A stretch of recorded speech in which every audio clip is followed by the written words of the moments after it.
know everything except for maybe my Instagram posts. I've wanted to do more videos pretty much all year since my last one, which was the State of the Lab video, but I've been so busy.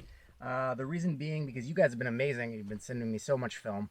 I've been processing every format from 35mm to 8x10. Black and white, C41, E6, it has been great. And even with coronavirus and everything being crazy, this year has been just awesome for work. I just finished yesterday teaching a workshop for main media on switching to film.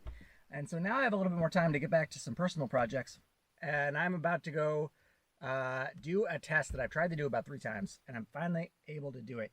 I'm going to compare directly Provia and Ektachrome. Now I could have done this on 35mm and I could have done this on 120, but the fact is it's so much easier to do it on 4x5. The reason being, of course, because a 4x5 carrier is double-sided.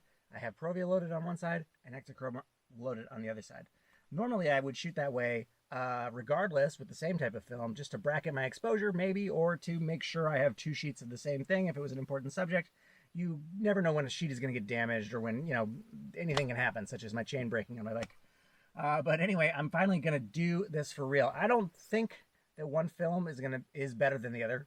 I know that that's not the case because I've shot a lot of Provia and I've shot a lot of Ektachrome. My personal preference is for Ektachrome based on its color profile and just how it handles the scene. But that's not to say that that's a universal thing, and it's going to be helpful to just see how they both handle the same scene with the same lens and the same location and the same exposure side by side. Hopefully this will also put to bed the rumor, the theory that Ektachrome is secretly a slower film than Provia.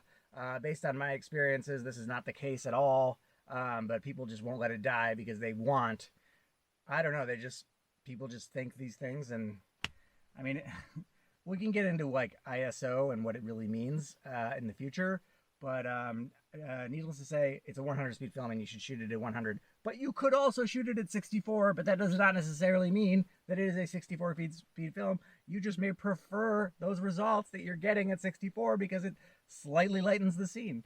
Conversely, you may prefer the results at 125. You know, that's basically how it breaks down. But let's go and see how it all does. I'm gonna cool off in the AC here for a little bit, and we'll get right back at you.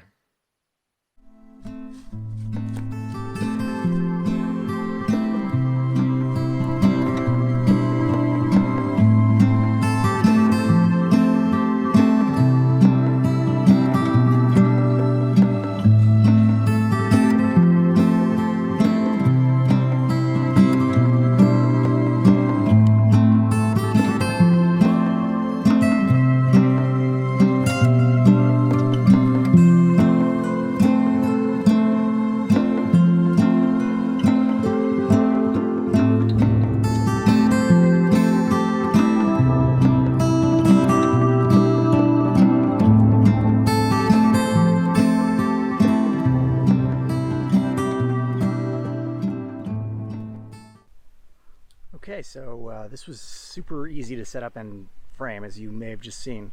This is my first time using the Chamonix 5.7N as a 4x5 and on a serious picture, and I'm loving it so far. Frankly, I didn't even need the ground glass or the blanket. Let's just call it a blanket, dark cloth. There it is, the dark cloth to go. To view my composition. I could see it clearly because it has such a nice bright Fresnel screen.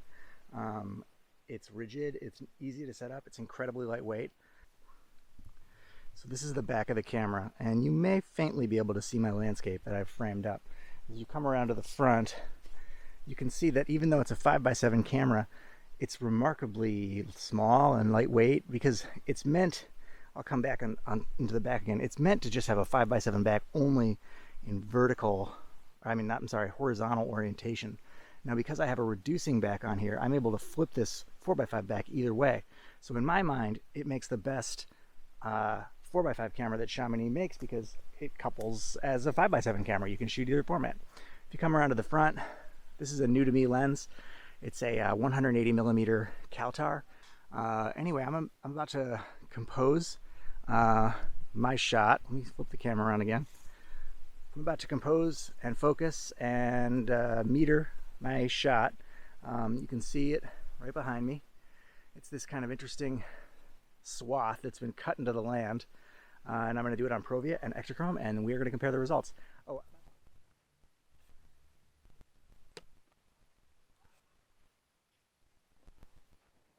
Okay, I'm back in the lab. I have processed and scanned the Ektachrome and the Provia. Now to process this film, I use my Jobo CPP3.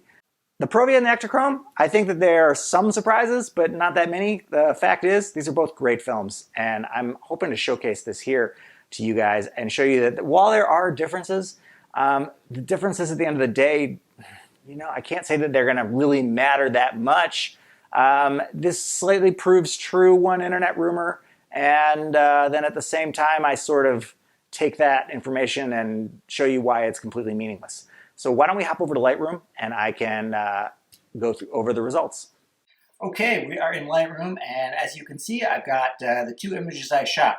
So you saw me shoot the power corridor here, and then on my drive home, I stopped on the bridge over the river going to our island, and I made another long exposure here. But let's start with the one that you guys saw me shoot. So this is the Ektachrome. I think it looks good. Everything's in focus. I shot at a very small aperture. This was the point here where I took as my shadow reading, and then I think I actually took up here as my highlight reading, this kind of cloud area, just to make sure that the sky wasn't going to blow out. And then I averaged the readings. I think I may have even taken a spot reading off of the road here because that's a pretty reliable middle gray. So I was pretty confident in the exposure. But you know, this is what the scene looks like. This is the way Ektachrome pretty much renders it. I did minimal post-processing on this. I actually just like had the chrome next to the screen while I was working on it, and I just matched them as close as I possibly could because the scans are never like an exact match right out of the box. So you really need the one next to the other when you're trying to match and not just optimize or finish. So let's hop over to the Provia. Okay, so the first thing you may have noticed is that it is indeed slightly brighter. Other than that, it's basically the same image. Again, this is the exact same exposure taken one after another. I would say this is maybe 1/2 of a stop brighter than the Ektachrome. What does that mean? It means that if you wanted to exactly match this in camera while you're shooting, you would probably rate the Ektachrome at 64. Take that as whatever kind of advice you want. You may not want it to be this bright. You may think that this is a little too bright and that this is what you want. I sort of prefer the like color depth that I'm getting here. I mean, if you look at these blues in here, that's a really nice image tone that I'm getting out of the Ektachrome. If we hop back over, this is like, it's just a brighter rendering of the scene. If I was gonna deliver something, it would be closer to this. All right, now let's take a look at the detail in these images. So let's zoom in to here. Okay, pretty sharp. I can barely see any hint of grain there. That's plenty of detail and resolution for me, especially considering these are pretty fine details in the scene. Now let's hop over to Provia. I really can't tell the difference at all. I think there's a little bit more dust on the Provia negative, or positive I should say, but otherwise, to me, in terms of detail, they are the same. Now I did sharpen these a little bit. All film scans require some level of sharpening because of the way that sensors interact with the film itself. It's not cheating to sharpen. You need to do it because of, it's called ray scattering, but I don't want to get into it. But okay, let's just do these side by side. Okay, if you can tell the difference, then I guess I don't know what to tell you. Again, I think that in terms of detail, these are exactly the same. I mean, it's actually hard to find a place with like really good texture because all the details in these images are pretty fine and far away. It's more like, I mean, I think the differences in detail here are going to be like where the focus point was and how much wind was present in the scene. And there was a breeze, so it's possible that some vibration was affecting these slightly. Here's a point where you got some fine detail against the highlight. You can see that Ektachrome is holding the blue a little bit more than the Provia, I guess. I think that I could recover that, but that's what I'm seeing here. All right, now let's take a look at one little thing before everybody freaks out and says that Ektachrome is too slow of a film. versus its box speed. Well, let's see what happens when I try to match Provia. I'm going to go up to 1.0 over. It might be too bright, but I think that it's going to be pretty good based on my testing. Oh, look at that. Now I'm swapping between them. All of a sudden the differences are much less. Let's put them both side by side on screen. And there you have it. I was basically able to match tone, essentially. And suddenly, there's really not much of a difference between these at all. I think there's still a little more highlight tone in there. But again, I think that I could recover that really easily in the file on the Provia negative. Positive, I'm going to keep saying negative, I guess. But let's zoom in and see kind of how they look once I've equalized them. Yeah, I mean, there's a slight color difference, but man, it is slight. So, you know, once you get into a scan and you have the opportunities to do some digital editing and optimizing, hardly much of a difference at all. Okay, let's hop over to the Provia of the second image that I shot. There's a much more clear difference between these two. Again, the only optimizations that I did was to match the original transparency on a light table. This is kind of a longer exposure, maybe 10 seconds or so over the bridge. It was pretty much a twilight scene. There was actually a lobster boat that was kind of parked out there, but of course, like by the time I had my 4x5 set up, that boat had left, so I could not use them as a detail target. But you know, I think this image looks nice. If it was part of a broader project on its own, I guess it's kind of boring. But there it is. And if we zoom in, we can see good detail. You know, this is I think I used a different lens here. I used a Super Angulon 120 millimeter f8, and I think I probably shot at f22, 32, something like that. And yeah, I mean, focus is good front to back. I mean, it's basically focused at infinity. There was some wind, but it looks like it was pretty good for here. And I'm just not surprised that it looks like this. This is pretty good.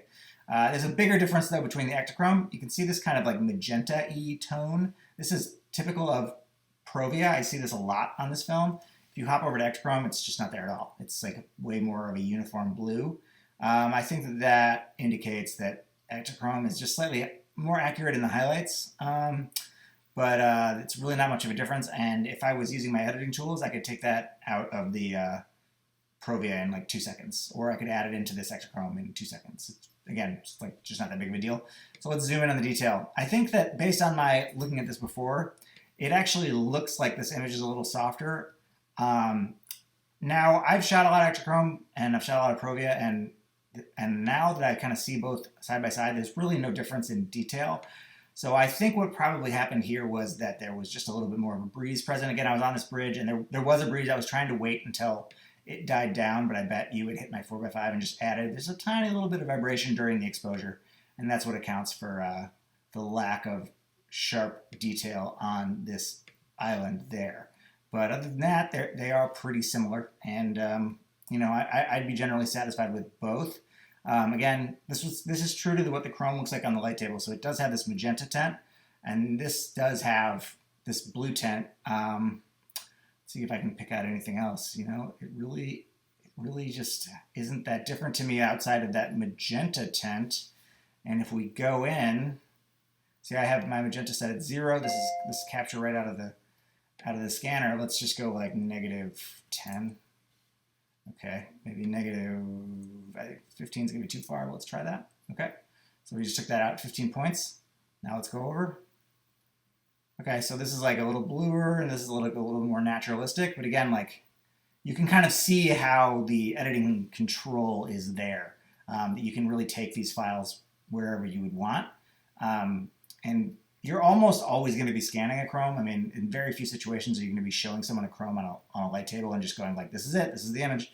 So these controls, I think, are worth talking about and are important. So yeah, I think I would be very satisfied with either of these. Okay, the last nerdy thing I want to do is show off some of the capabilities of my scan tech and resolution. Again, this is pretty similar, maybe a little bit brighter because I brightened it for the last exercise. Let's go back to what it was when we were looking at it originally. This is kind of similar to how the chrome looks on the light table. Let's see what kind of control that I have here.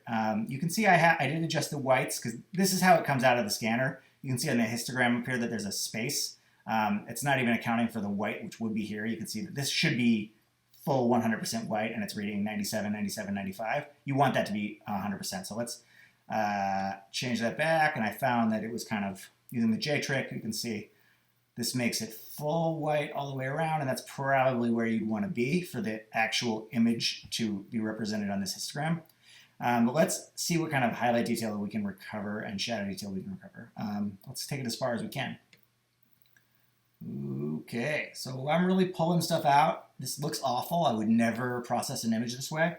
But you can see, if you were to do this in a selective way, it's more than possible to pull out information out of these shadows. Now, they do go muddy, so you are going to need to use advanced techniques to do this. This is like when Silicon Valley was trying to do early computational photography. They would make all pictures look like this because they thought the maximum detail in the highlights and shadows was what everybody wanted. To me, it looks terrible, but you know, if you wanted to do it like a little bit, that's certainly possible. In terms of highlights, this is the 0 position. I felt like it was a little washed out based on what I was actually seeing on the light table, so I think that this is more representative. But let's take it as far as we can. Yeah, you can really bring them in. I mean, look at how the blue just kind of pops in. Well, let's just do both. Highlights and shadows all the way.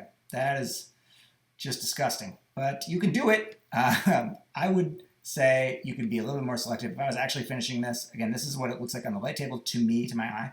I would probably do this. Just bring in those blues like a little bit more. In terms of the shadows, I like it when shadows block up on Chrome, so I probably would barely touch them, maybe 15, and that's about it. Now, in terms of the sharpening, I already did sharpening to this file, but I like to add a little bit of micro contrast sometimes, especially when there's like a little haze in the air, like you can see, because it was kind of a hot day. So it's totally fine to do that. I just added like 15 points of clarity, and that just adds a tiny bit of snap to it. Let's take that away. You can see that. You can see how it kind of just loses that little bit of pop. And add it on. Yeah. And now let's look at the before and after edits. So yeah, I mean, it makes a huge difference with just a few small tweaks. Going from, this is not super representative because the scanner naturally tries to save the highlights, so that's why it looks like that. But yeah, as a finished image, I think this looks great. I'm really happy with Ektachrome. So yeah, I'll give you my final thoughts now. Well, that was it, guys. I mean, like I said, I just don't think there's that much of a difference between these two films. I'm probably going to lean toward Ektachrome. It's made by a company that continues to make are in my mind some of the finest films out there. Kodak has continued to show their dedication to film to a greater degree than Fuji, who has shown mostly their dedication to discontinuing films and then having Ilford maybe make them in the future. So, you know, Fuji, they do make some great products, and I am really glad that Provia is still on the market. It is frankly surprising that a Provia is on the market and not another color negative film. But, you know, we have it and it's great. In my fridge right now, I have 20 sheets of 8x10 Provia, and I know when I shoot them, they're going to look fantastic. I like that they sell 20 sheet boxes, so maybe in the future when I'm looking to buy 8x10 Ektachrome, which I think you have to special order right now, I would just buy the Provia instead. And based on these results, I know that it's really not going to make that big of a difference at the end of the day. I will also say about Provia that I've done some pretty great work with it. I shot a big job for Made in the Way a couple of years ago and did it exclusively on Provia. I don't know why or what I was thinking, but the results were beautiful, and maybe that's what I was aiming for in the end. If I was going to do it today, I would have chosen Ektachrome, but I'm sure the results would have been great either way. I think that there would have been bigger color differences between these two films if there were tones like orange and red and yellows, you know, brighter tones that I might encounter in different places. But in this case, you know, we were dealing with mostly earth tones, and Fuji has always done really well with those. And so you can see that, like, in those situations, I just don't think that there's that big of a difference. In terms of detail and sharpness, there's not that big of a difference. So it's really just going to come down to cost and the brand that you like. Anyway, I hope this was helpful for you guys. I hope that you guys shoot a lot of 4x5, a lot of 5x7 and 8x10. I hope you can get your hands on some Ektachrome. I have some 5x7 Ektachrome coming from Keith Canham whenever Kodak reopens, so I'm really excited to get that and get out there and shoot some nature images. I think it's going to be killer. Thank you so much for supporting Northeast Photographic. Thank you for watching my YouTube channel. We've had the two biggest months at Northeast Photographic ever. So that's a huge deal. So even during COVID, you guys have not slowed down, and I really, really, really appreciate that. I better get back to work because frankly, we are really busy, but we could still be busier. So if you like Northeast Photographic, please tell your friends, give them a film camera and a roll of film. And if they send their film to me, I think they will be happy and like the results. Have a great weekend, everybody. I will try to get this video up as soon as possible. Bye-bye now.